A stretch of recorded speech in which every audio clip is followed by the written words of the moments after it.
Are you the type of person that when facing a challenge, you crawling under or you take the high road? You jumping over?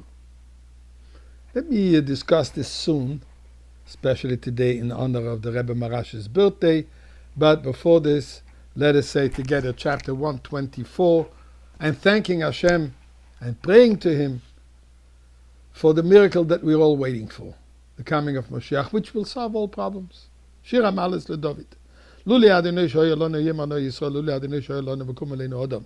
Azai chayim b'launu b'charois ha'pambona, azai maim shtafunu nachlo over nafshenu, azai over nafshenu amayim azidoni baruch Adonai shaloinu sanonu teref l'shineim.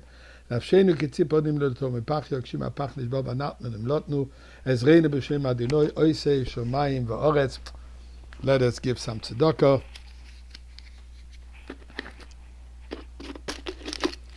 And here's what I'm talking about.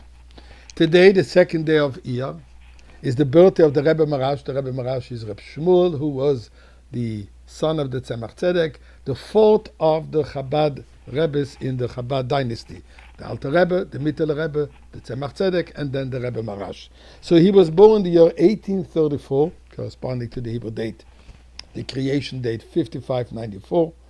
And the Rebbe Marash, Reb Shmuel Das, was known for his saying, Lechatchila ariber, which means basically that usually when one faces a challenge, we crawl under the obstacle, we deal with it.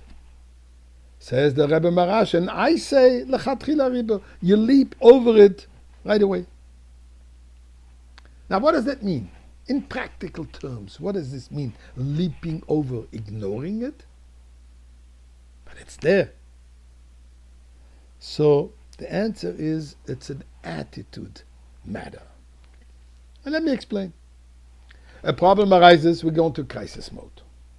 And then we're trying to figure out how to deal with it, how to dance over it, around it, sight it, ignore it. We get overwhelmed and bogged down by the obstacle.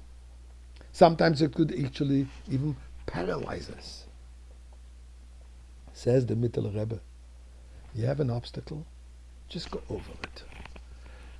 Go move forward and you will see how the obstacle is going to disappear. Let me give you an example. You're traveling, you're in an airport, you're on a plane, and you realize that you need to do your prayers. You put on your talis and your tefillin, and you become very self-conscious. You become intimidated. In the airport, on a plane, people looking at you, they might laugh at you, they might look at you. Maybe you should tell the flight attendants they shouldn't get nervous. There's not a parachute, you're not trying to jump out of the window. That's a little aside. Lechatchila ariber attitude is, you do what you have to. And by the way, you'll see, nobody cares. In fact, you will even be respected for what you're doing. As long as you do it without disturbing anyone. But do your thing that you're supposed to do, that you have to do, which is the right thing to do, without being intimidated, without being self-conscious. How often do we hear, oh, I can't afford to register my children in a Jewish school, in a proper Jewish day school. My budget doesn't allow it. I can't afford to buy a proper pair of tefillin, or build a sukkah, and so on and so forth. Jump into it. And you will see that with Hashem's help, it's all going to work out. So that's the concept, that's the attitude of Lechatchila ariber. Maybe not to paraphrase, but to quote Nike, just do it.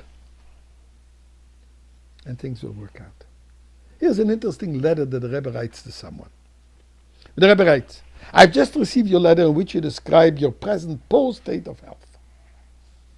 Surely you have heard of the saying of the Rebbe Marash, that the world says that if you cannot crawl under an obstacle, try to leap over it. However, the Rebbe Marash says, leap over it in the first place.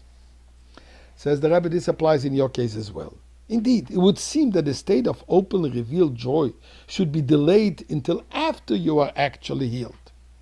Nevertheless, in keeping with the above-mentioned saying, it is reasonable to express this joy resulting from your eventual healing, although the actual healing has yet to take place. Not only that, but the joy itself will be a catalyst to hasten your healing. This is in keeping with the saying often heard from the Rebbes of Chabad: think positively and you will see positive results. Most assuredly, this will be effective when you transfer these positive thoughts into joyous words and deeds. So, my friends, lechatchila ariber, may God help us. We should jump over the obstacles of exile and jump straight into the Beis Hamikdash now.